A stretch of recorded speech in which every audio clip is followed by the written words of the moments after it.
Episode number 227. Those rooms are all in disorder, there has been hurried packing, there are odds and ends upon the ground. There is no one in that room behind you. Let me look.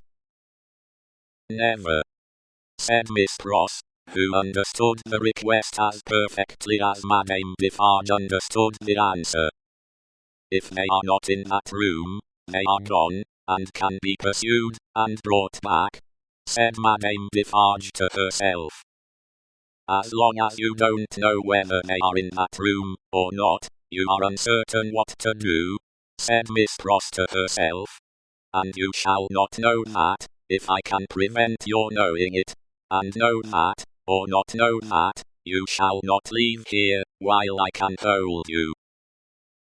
I have been in the streets from the first. Nothing has stopped me. I will tear you to pieces, but I will have you from that door, said Madame Defarge. We are alone at the top of a high house in a solitary courtyard. We are not likely to be heard, and I pray for bodily strength to keep you here, while every minute you are here is worth 100,000 guineas to my darling, said Miss Pross. Madame Defarge made at the door. Miss Pross, on the instinct of the moment, seized her round the waist in both her arms, and held her tight. It was in vain for Madame Defarge to struggle, and to strike.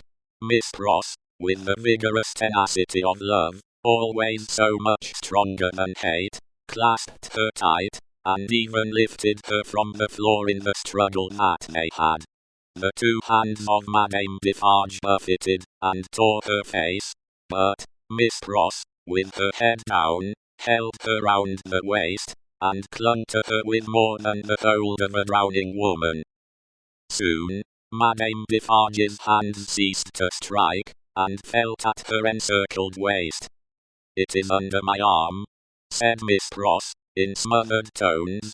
"You shall not draw it. I am stronger than you, I bless heaven for it. I hold you till one or other of us faints, or dies." Madame Defarge's hands were at her bosom. Miss Pross looked up, saw what it was, struck at it, struck out a flash, and a crash, and stood alone, blinded with smoke. All this was in a second. As the smoke cleared, leaving an awful stillness, it passed out on the air, like the soul of the furious woman whose body lay lifeless on the ground. In the first fright and horror of her situation, Miss Pross passed the body as far from it as she could, and ran down the stairs to call for fruitless help. Happily, she bethought herself of the consequences of what she did, in time to check herself, and go back. It was dreadful to go in at the door again, but she did go in, and even went near it, to get the bonnet, and other things that she must wear. These she put on, out on the staircase, first shutting and locking the door, and taking away the key. She then sat down on the stairs a few moments to breathe and to cry, and then got up, and hurried away. By good fortune she had a veil on her bonnet, or she could hardly have gone along the streets without being stopped. By good fortune, too, she was naturally so peculiar in appearance as not to show disfigurement like any other woman. She needed both advantages, for the marks of gripping fingers were deep in her face, and her hair was torn, and her dress, hastily composed with unsteady hands, was clutched and dragged 100 ways.